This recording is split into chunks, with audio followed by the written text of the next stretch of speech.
very warm welcome. My name's David Roth and I'm the CEO of the store WPP and Chairman of BAV. And it's an absolute pleasure to welcome you to Follow the Sun, 24 hours of broadcasting right across the world, to celebrate the launch of the WPP BAV Best Countries study for 2022, produced in conjunction with the US News and Wharton Business School. It's a pleasure to have you join us for this session. This broadcast is going to travel right across the world, starting in New Zealand and ending 24 hours later in the USA. We have an absolutely packed broadcast today. This year's Best Countries study is our fullest and most comprehensive yet. The attitudes of global business leaders, opinion formers and citizens towards nation strengths has changed dramatically in recent years, never more so than in 2022. And we'll be looking at how those changes in values have impacted overall perceptions of our 85 nations covered in the 2022 study. But perceptions of a country only tell half the story. We'll then visit 24 countries to hear what's happening from WPP experts on the ground, and sometimes how perceptions of a country don't really reflect the situation. Now, our time together promises to be informative, challenging, stimulating, and I hope fun. So let's get started.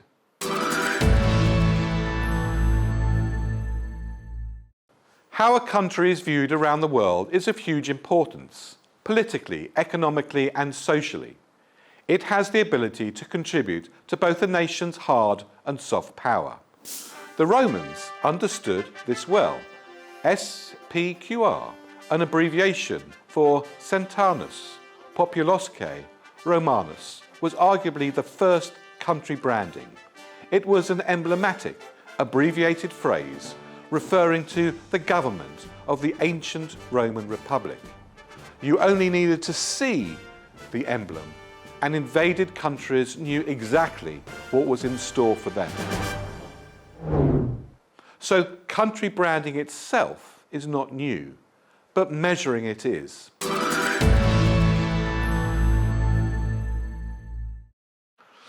Now in our 7th year, the WPP BAV Annual Best Countries Rankings measures global perceptions of countries against a series of characteristics, impressions that have the potential to drive trade, travel and investment.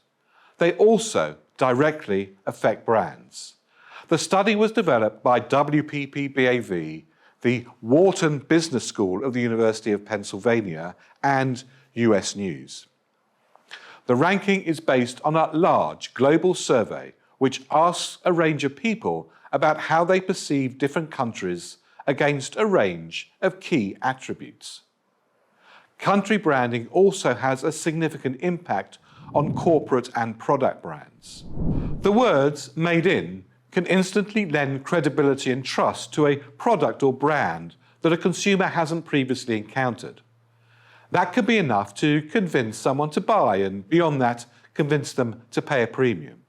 Likewise, "made in" can prove an instant turn-off if a consumer associates the country of origin with poor safety standards or sees it as being behind the times on social issues or workers' rights. But it's not just a one-way reaction. The perceptions and performance of brands abroad feed back into the development of the country itself. Additionally, willingness for corporates to invest vital FDI is also closely linked to the strength of a country's brand. As local brands and businesses succeed, they generate economic growth as well as lending further positive associations to their country's brand. There's a close relationship between how people feel about a country and their attitudes towards the brand they associate with that country. Strong countries fuel strong brands and vice versa. Think of France and Chanel. Both represent elegance, glamour and prestige. Chanel is intrinsically French, and France is synonymous with Chanel. The same can be said of Italy and Ferrari, or Japan and Sony. In each case, brands and the countries are part of a virtuous circle, a symbiotic relationship.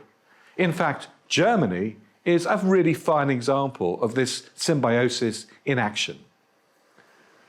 Germany has come to represent the qualities of durability and engineering that brands like Bosch, BMW, Audi and Mercedes have shown the world that Germany can deliver. Brands can both shape and be shaped by the perceptions of their country of origins. Japan in the 1970s was known as a cheap manufacturing base, but now respected as a world leader for quality electronics and also technology, thanks largely to brands like Sony and Toyota.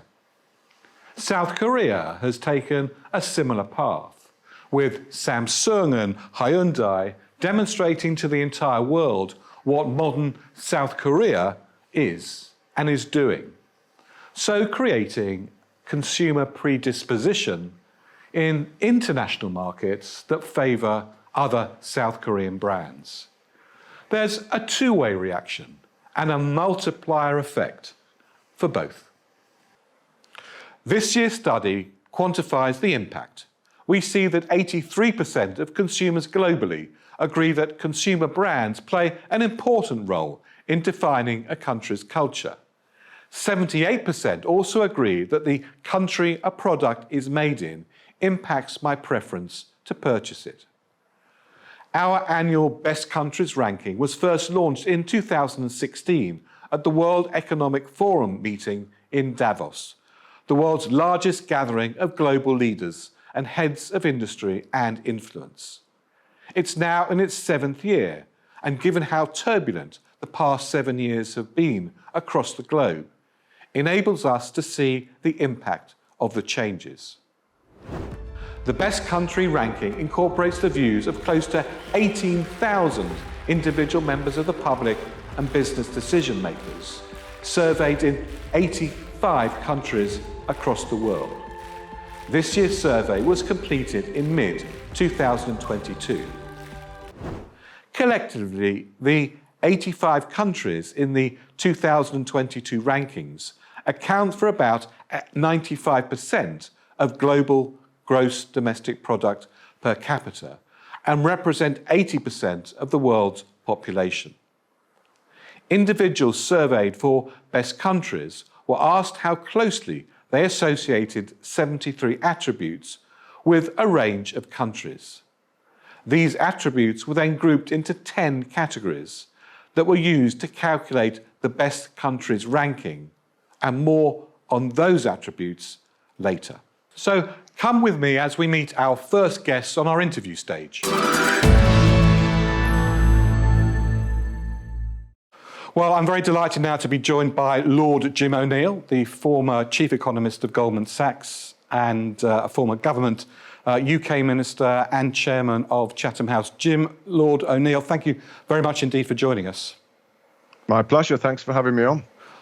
President Zelensky has said that the price we have to pay for avoiding a third world war is going to be higher energy bills, increases in the cost of living, and a reduction in living standards. And this comes at a time where we see from our BAV Best Countries study that softer values, sort of like quality of life and social purpose, are much more important in defining a nation's brand. But do you think that public opinion at the moment will pressurise governments to hold their current policies, or do you think they will start to look at alternatives?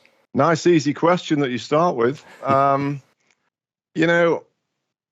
I don't know,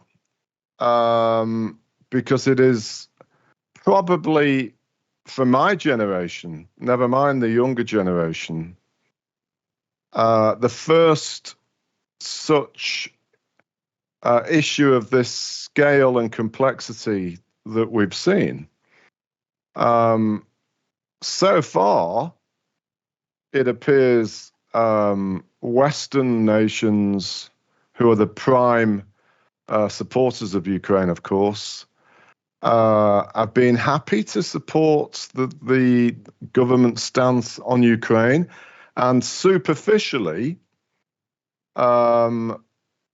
accept the cost, which is essentially this enormous cost of living shock. But it remains to be seen how that passes the test of time.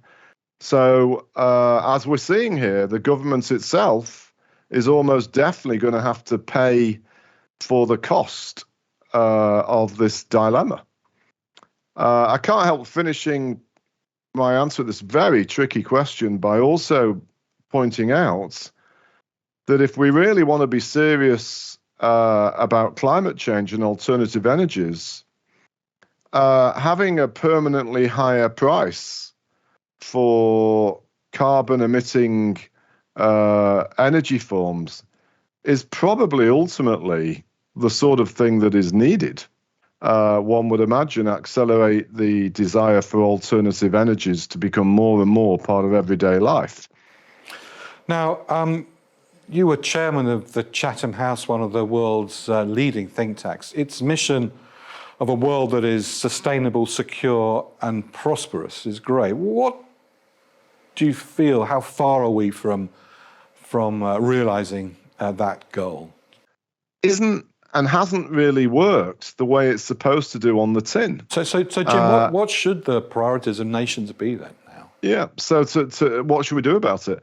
You know, I've become linked to a number of things I've been involved in, a big believer in what I broadly call profit with purpose.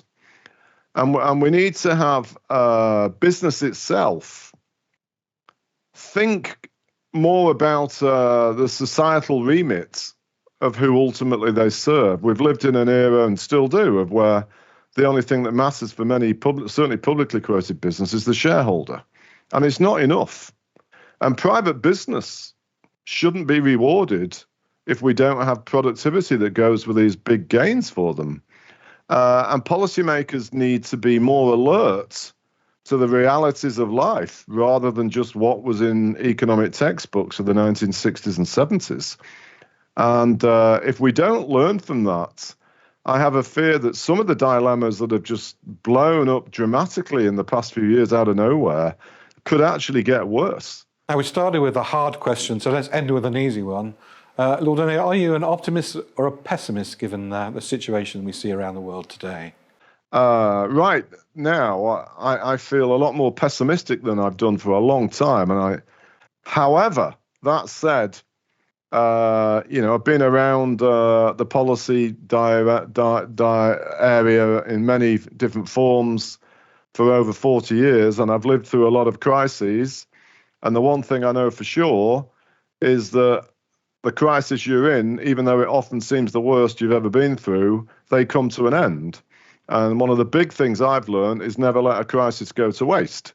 And indeed, the making of a business, a leader, or of a country is how they respond to the crisis you are in, because it normally defines how you're going to deal with the future era. So in that sense, there are lots of ways of things that could emerge from all of this mess in a more positive way. Well, Lord Jim O'Neill, ending on a slightly more positive note than we started, thank you very much indeed for joining us. It's been a privilege to hear what you have to say. Thank you very much indeed. You're welcome. Thanks for having me joining you.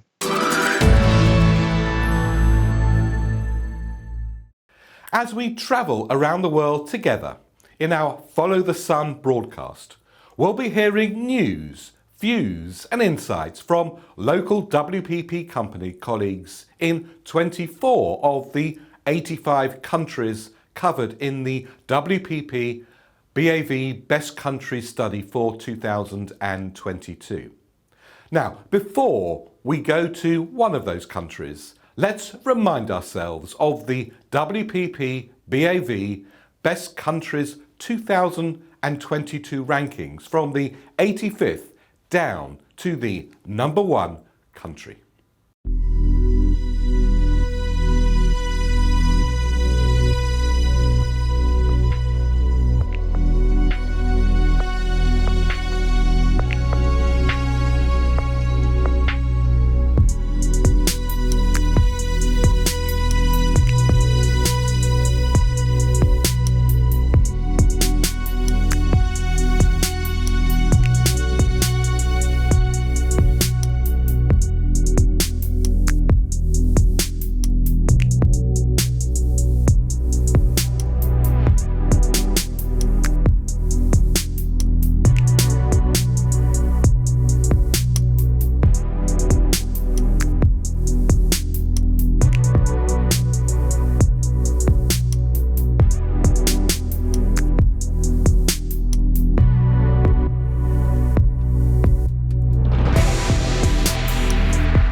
Let's see what the overall findings of Best Countries 2022 are before we go to India for local insights from the WPP team there.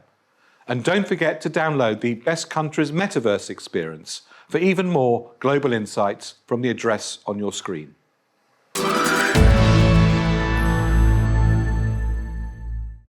Historically, military power and finance, banks and tanks were the attributes against which we measured a country's power in the world.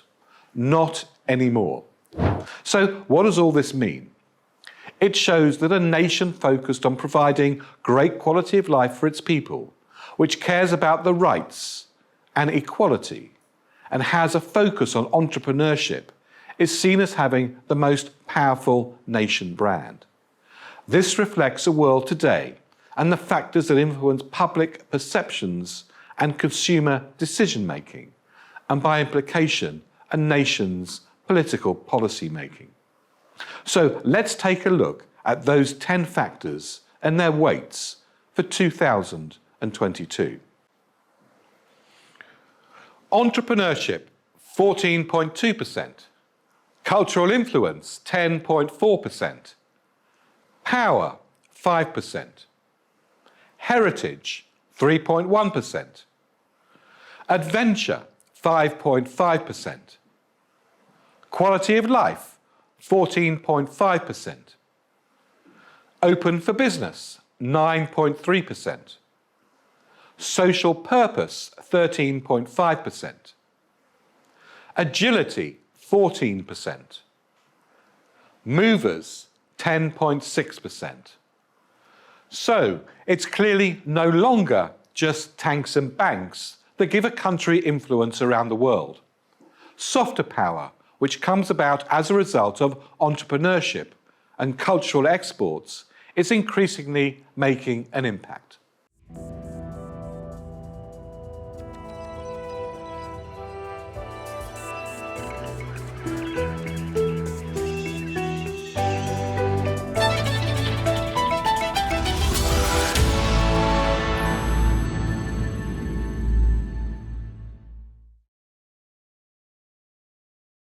India is one of the oldest civilizations. It's an all-embracing confluence of tradition, custom and belief.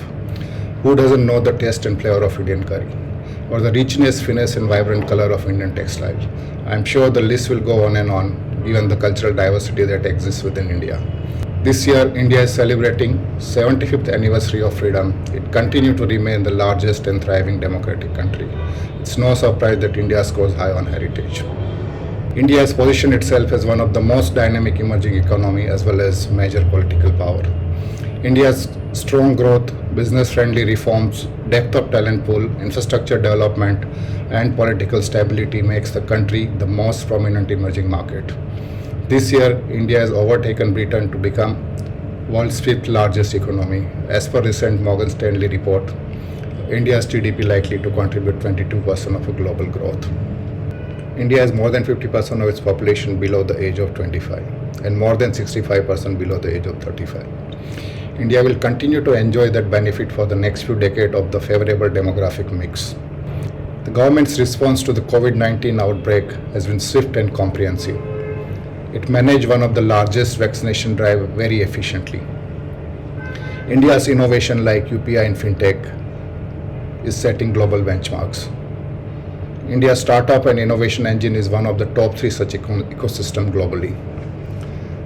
These areas are reflecting in India's strength across movers and power factors.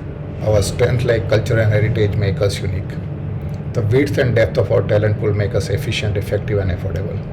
In next 15 minutes, we are going to talk about 3 of WP global hubs, powering our capability across commerce, experience, technology and content. Introducing you to Hogarth's Global Delivery Center Network, an integrated set of studios across Buenos Aires, Bucharest, Chennai, and Manila. These are world-class facilities exclusively focused on providing a high-quality, efficient, centralized offshore production solution that complements the wider Hogarth production platform. The GDC network accommodates over 1,500 creators and makers, providing increased capacity and turnaround capability for our global clients through a 24 hours a day, 5 days a week service model.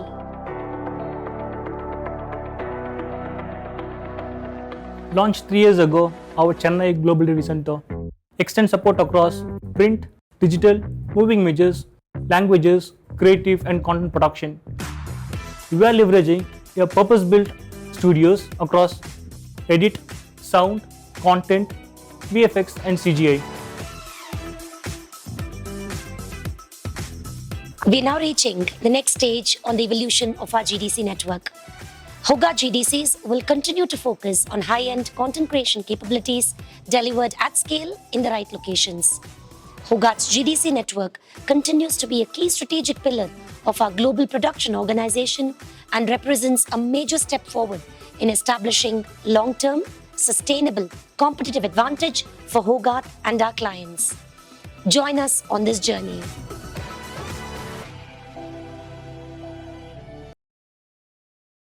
Hello, my name is Amit and I represent Wunderman Thompson Center of Excellence for Commerce in India. We are a team of more than 500 people and help our customers globally to realize their e-commerce ambition by leveraging skilled workforce and deep domain knowledge that we have acquired over the last 20 years. Global e-commerce sales are expected to surpass $5.5 trillion worldwide in 2022, and this number is expected to expand 7.3 trillion by 2025. Plus, of the total global retail sales, more than 20% is expected to come from online purchases. To be successful in e-commerce, balanced e-commerce strategy is must. That includes brand.com, marketplaces, mobile, and B2B partners.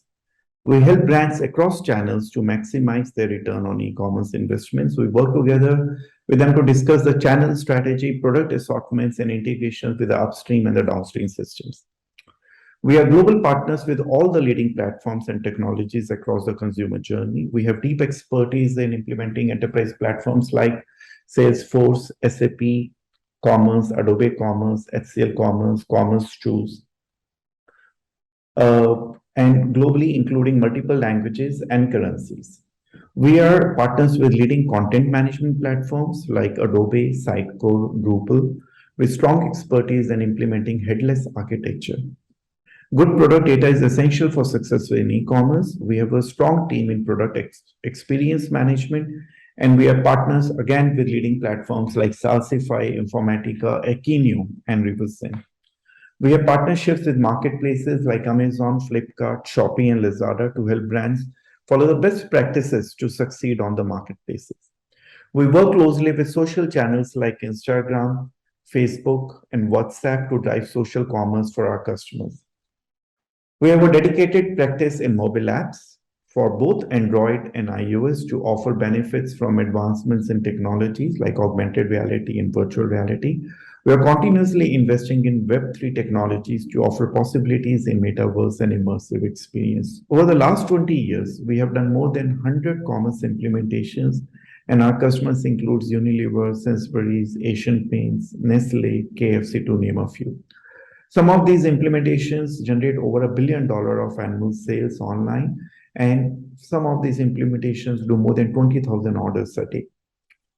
Few of these implementations are B2B, where an order could have more than 150 line items.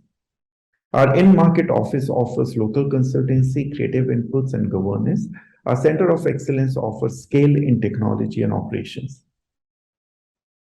We also offer CX Hub to run e-commerce operations. CX Hub team consists of merchandisers, content managers, category specialists, digital marketeers, marketplace platform specialists to run the daily e-commerce operations for our customers. We have strong data insight team that provide dashboards that can serve as an input to the brand managers to optimize their campaign and continuously improve their GMV. Our Center of Excellence operates 24/7 to provide production support. We follow ATL-based principles, operate in multiple shifts, and provide extra coverage during mega campaign days. Our support team consists of database administrators, operational analysts, service delivery managers, and platform specialists. We follow agile way of working. Therefore, we have invested heavily on processes to make sure we use common tools. We work like two in a box approach, where in-market client manager and center of excellence technical manager together own the customer and are responsible for the success of the customer.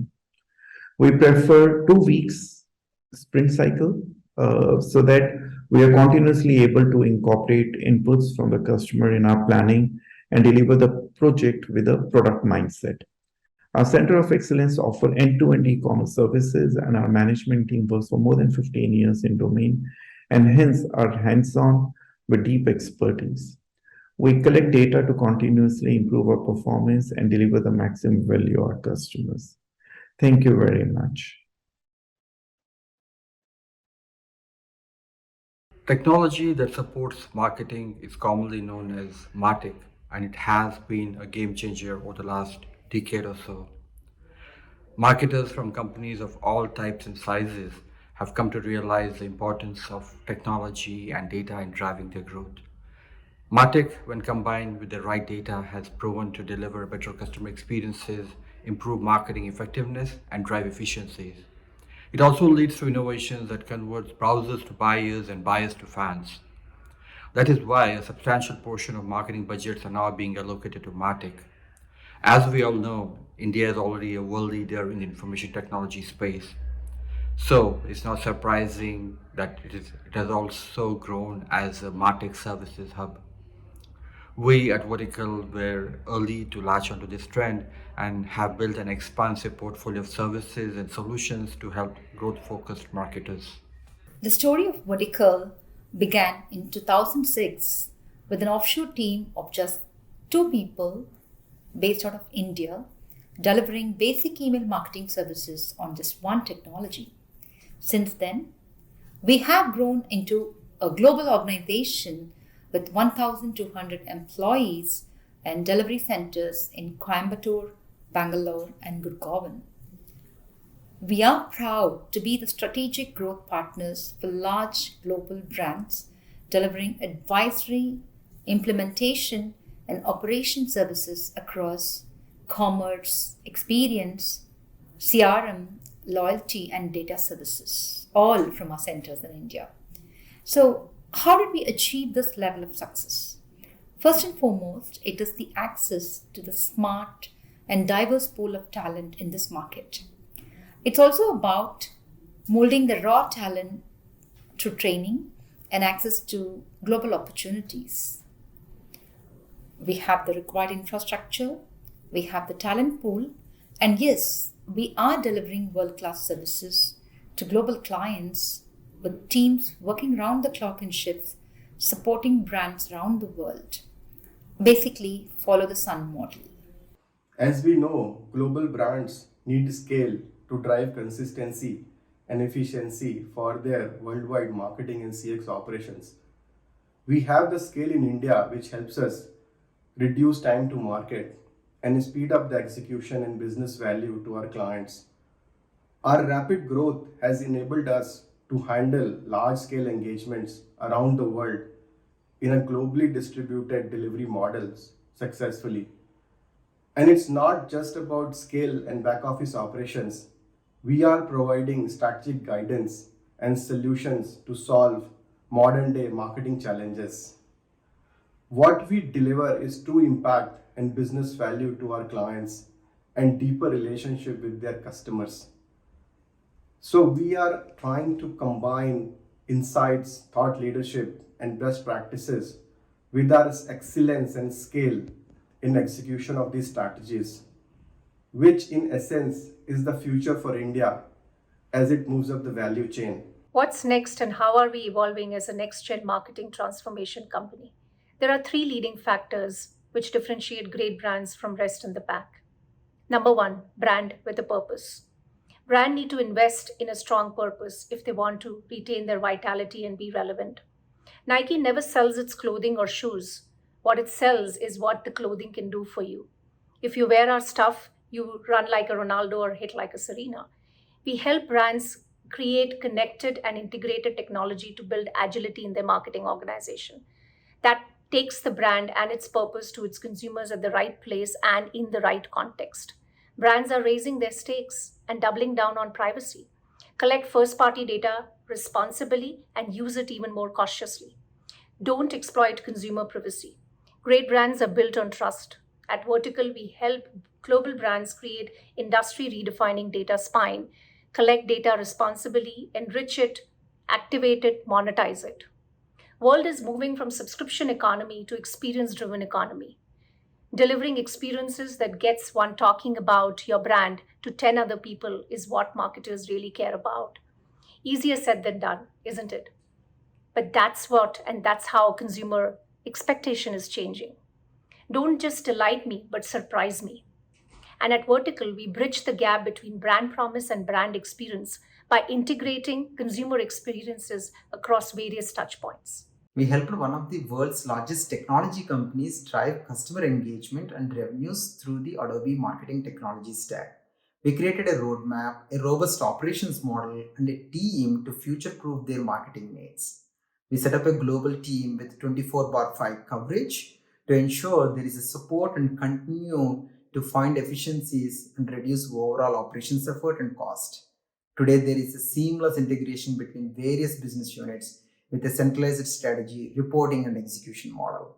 We have built an experience engine with hundreds of fully automated and personalized always-on journeys. Also, we supported one of the largest FMCG brand by enabling them to collect, unify, and activate meaningful data through Google and Salesforce technologies to outperform their competition on digital channels. This was done through integrating and unifying 30 plus disparate data sources and building an integrated digital platform to create a single view of a customer. We onboarded 8 brands covering 30 plus markets across 4 regions globally.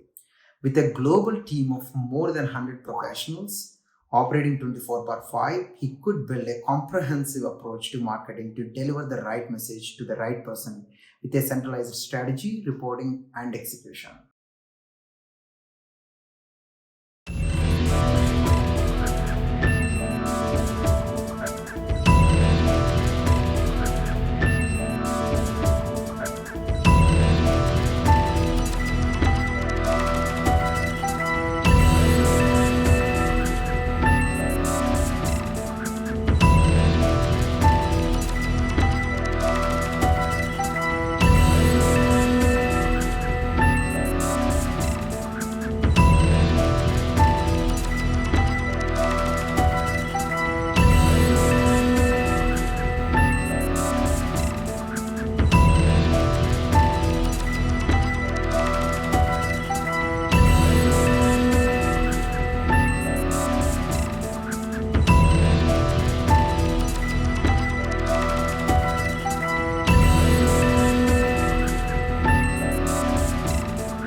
Well, I'm absolutely thrilled and delighted now to be joined by Dr. Stacey Graham, who is the Global Racial Equity Program Director at WPP. Stacey, thank you very much indeed for joining us. Thank you for the invitation.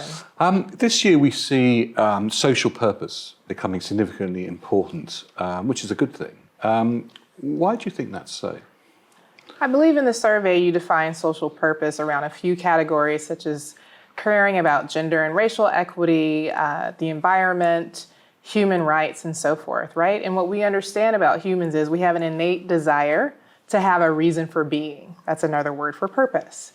So I I'd say if we look at what's happened in the world in the last 2.5, 3 years, that is definitely catapulted into the mainstream. We have all these things coming together that are pinpointing, illustrating how we're failing as a collective.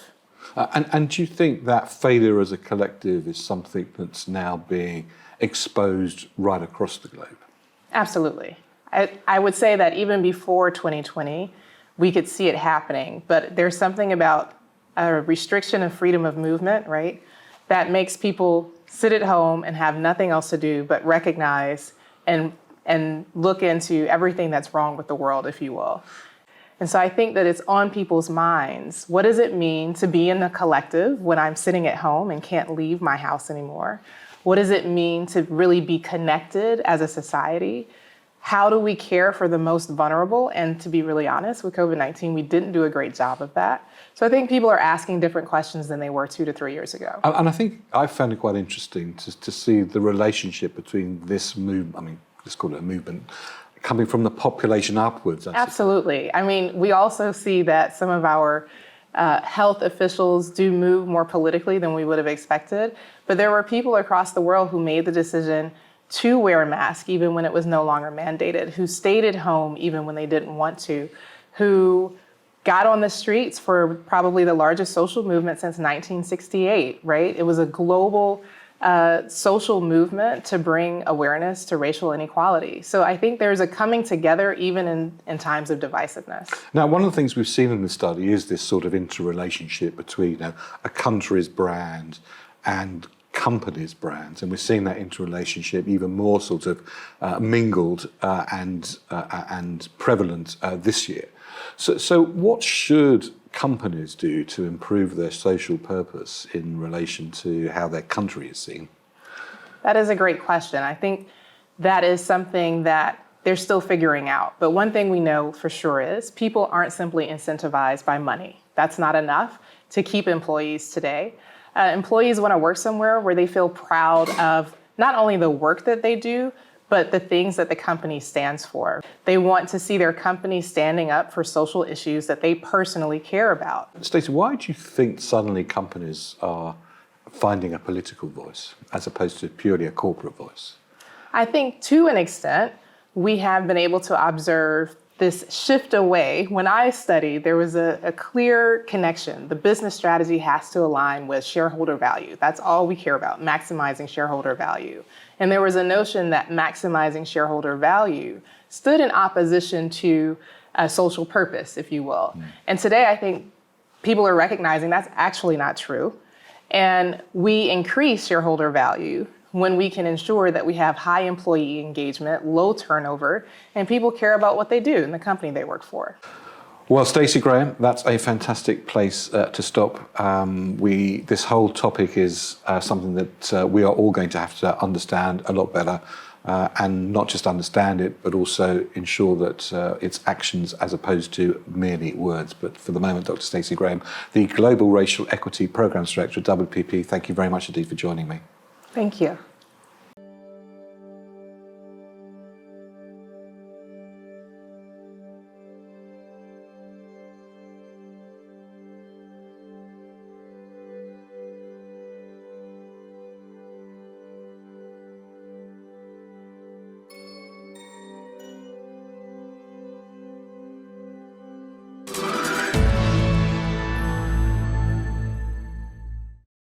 Hello and a very warm welcome. My name's David Roth and I'm the CEO of the store WPP and Chairman of BAV. Thank you very much indeed for joining me in this very special metaverse experience, exploring the WPP BAV Best Countries 2022 study in conjunction with Wharton Business School and US News.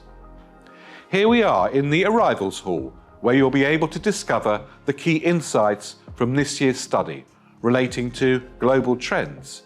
Here you'll also find exclusive interviews with global experts and analysis of the data.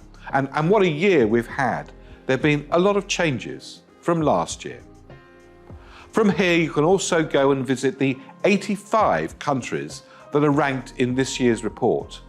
Each of those countries have their own individual room where you can explore a wealth of data and insights into each individual country.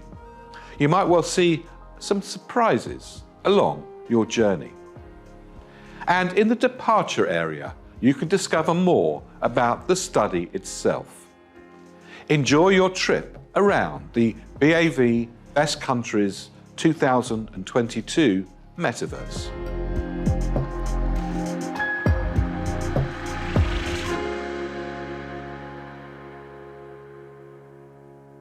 Well, we're almost at the end of our broadcast. A big thanks to everybody from the local WPP companies who've participated, and of course our central team that's put together all of our Follow the Sun 24 hours of broadcasting, to our directors, to Dasgupta, to Paul Reifer, and our producers, Sarah Cousins and Lady Victoria Robinson. Well, all it's left for me, David Roth at WPP, to say thank you very much indeed for joining, and the next broadcast follows shortly on the hour.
From the start, I don't know about you, but it don't really seem to be love. And we've been like this all from the start. And you know damn well I'm not what you thought. We've been like this, what more do you want? And it's a damn shame the way that you try to be smart.